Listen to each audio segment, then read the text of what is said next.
Muhammed İbn Sirin rahimahullahın yanına iki kişi gelir. Muhammed İbn Sirin bilirsiniz kimdir? İmam Müslim rahimallah öz əsərini Səhih Müslim yazanda onun sözü ilə başlayır. Bu din sizin, bu elm sizin dininizdir, baxın onu kimdən götürürsünüz. Sonra öz səhih əsərini yazır.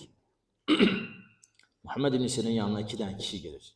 Onlar da rəy əhlindən idilər. Hərəsinin öz rəyi var idi. Qala ya Əbu Bəkr, nuhaddithuka bi hadis. Səninlə bir hadis danışa bilərik, söz danışa bilərik.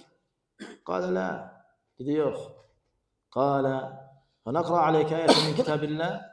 Allahın kitabından bir ayə oxuyaq. Qala la.